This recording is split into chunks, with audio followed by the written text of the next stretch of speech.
What if Germany's top generals knew the war was lost years before Hitler pulled the trigger in his bunker? They didn't announce it, they didn't surrender, but behind closed doors, in whispered conversations and silent glances at battlefield maps, they saw the truth. The war wasn't heading toward victory, it was spiraling toward annihilation. And the most chilling part, they kept fighting anyway. In the early years, Germany looked unstoppable. Blitzkrieg wasn't just a tactic, it was a spectacle. Poland fell, France collapsed, the Balkans bowed. Hitler's generals, once sidelined and bitter after World War I, now basked in the glow of redemption. Their doctrines had worked, their pride was restored, and when Operation Barbarossa launched in 1941, they believed they were witnessing the final triumph. Columns of panzers thundered across the Soviet plains.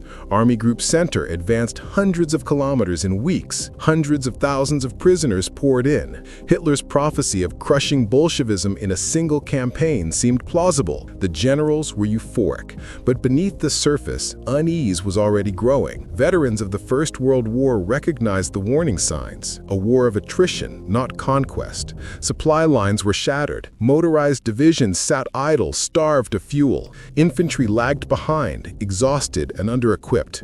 Berlin kept demanding more, but the front was too wide, the enemy too vast, and the weather merciless. In field headquarters and dugouts, whispers turned into dread. The short, decisive war they had promised was gone, replaced by a grinding, endless campaign against a foe they had underestimated in every way. Some generals began to say it out loud, quietly, cautiously. We cannot win this. But they kept fighting, not because they believed in victory, but because they feared what came next. By 1942, Hitler was desperate to regain momentum. He ordered a bold new offensive, Case Blue, aimed at seizing the oil fields of the Caucasus. But the plan was reckless. It split Germany's forces across vast distances. Field Marshal von Bock warned it was a disaster waiting to happen. Hitler fired him. Still, the panzers rolled south, and the generals followed orders even as they saw the cracks widening. By autumn, German troops were bogged down in brutal street fighting in Stalingrad. The Soviets refused to break. Then came the encirclement. In November, the Red Army trapped the entire Sixth Army inside the city. Berlin was stunned, but the generals weren't. They'd seen it coming.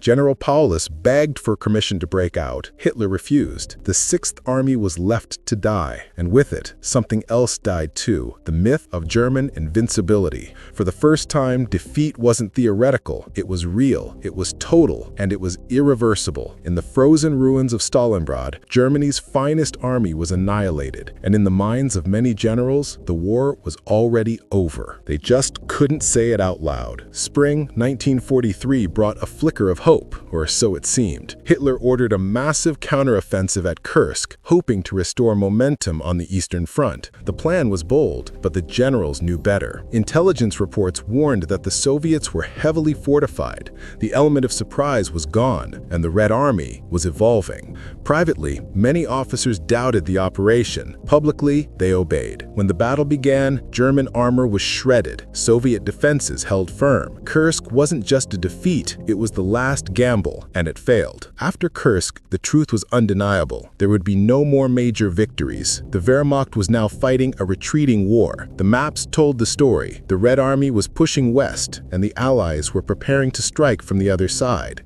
Even the most loyal generals began to sense it. The war wouldn't end in triumph. It wouldn't end in negotiation. It would end in destruction, and they were marching straight toward it. By 1944, the truth was no longer whispered, it was undeniable. On June 6th, Allied forces stormed the beaches of Normandy. Within days, it was clear the Western Front couldn't be held. German forces were overstretched, starved of fuel, and paralyzed by Hitler's micromanagement. The generals who once mastered maneuver warfare were now reduced to executing suicidal orders from a map room hundreds of kilometers away. Field Marshal Erwin Rommel saw it clearly. Touring the front lines, he confided to his staff, "The enemy's material superiority is overwhelming. Every day we prolong this war is a crime." Quietly, he urged Hitler to negotiate peace. Hitler's response? Fury. Then came the July 20th plot, a bomb hidden in a briefcase, a desperate attempt to end the madness. It failed, and the consequences were brutal. Rommel was implicated. Given a choice between trial and death, he chose the latter. Others weren't given a choice at all. Field Marshal von Kluge swallowed poison. Dozens of officers were executed. The officer corps was bleeding from within. The failure of the plot didn't just kill men, it killed hope. Whatever illusions remained of reform, of redemption, of survival were extinguished. The surviving generals understood the regime would destroy itself and take them with it. But still they fought, out of fear, out of habit, out of a duty that no longer made sense. By early 1945, Germany was crumbling. The Red Army was storming through East Prussia. The Western Allies had crossed the Rhine. Cities lay in ruins. Industry was shattered. And yet Hitler kept issuing orders. Hold every city, counterattack with phantom armies, conscript civilians into a final stand. The generals knew it was madness. Some falsified reports, others quietly surrendered their commands. A few clung to delusions, hoping the Allies might turn against the Soviets and join Germany in one last crusade. But deep down, they knew it was over. In April, as Soviet forces closed in on Berlin, discipline disintegrated. Hitler raged at his generals, accusing them of betrayal. But even he couldn't deny what they had known for years. On April 22nd, inside the Führer bunker, he broke down. "The war is lost," he admitted. "Suicide is my only escape." For the generals, there was no relief, only silence. They had watched the collapse unfold step by step through arrogance, denial, and fear. Some tried to save civilians. Others waited for capture. A few remained loyal to the end, signing the unconditional surrender that marked Germany's final humiliation. They had once believed they commanded destiny. Now they were witnesses to its destruction. When the guns finally fell silent in May 1945, the generals spoke freely, too freely. In Allied interrogation rooms and post-war memoirs, they blamed Hitler. They blamed the SS. They blamed the party. Anyone but themselves. Many claimed they had seen the disaster coming, that they had tried to stop it, that they were victims of a madman they couldn't control. There was truth in some of it, but also evasion, because many of those same men had obeyed orders that prolonged the slaughter. They had rationalized their complicity as duty. They had watched the collapse unfold and chosen silence over defiance. The tragedy wasn't just that they realized defeat too late.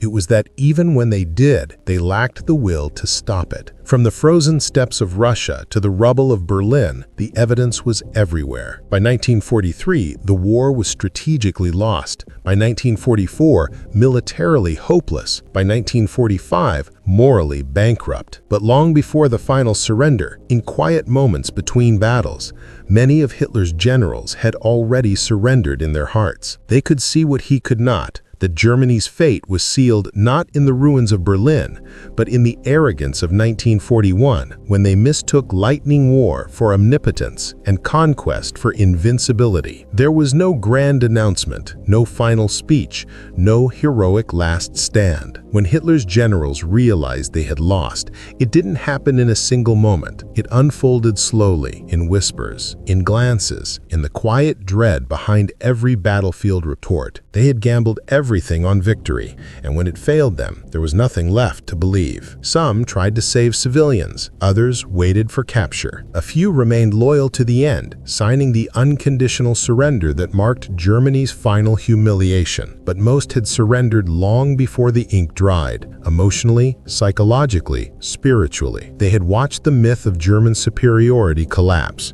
They had seen honor twisted into obedience, and they had chosen silence over defiance. The tragedy wasn't just the defeat, it was the denial, the inertia, the refusal to act when action mattered most. Germany's fate wasn't sealed in the ruins of Berlin, it was sealed in 1941, when lightning war was mistook for omnipotence and conquest for invincibility. And that's how defeat truly unfolds. Not with a bang, but with a whisper. And that's how defeat truly unfolds. Not with a bang, but with a whisper. And that's how defeat truly unfolds. Not with a bang, but with a whisper. And that's how defeat truly unfolds. Not with a bang, but with a whisper. And that's how defeat truly unfolds. Not with a bang, but with a whisper. And that's how defeat truly unfolds. Not with a bang, but with a whisper. And that's how defeat truly unfolds. Not with a a bang, but with a whisper. And that's how defeat truly unfolds. Not with a bang, but with a whisper. And that's how defeat truly unfolds. Not with a bang, but with a whisper. And that's how defeat truly unfolds. Not with a bang, but with a whisper. And that's how defeat truly unfolds. Not with a bang, but with a whisper. And that's how defeat truly unfolds. Not with a bang, but with a whisper. And that's how defeat truly unfolds. Not with a bang,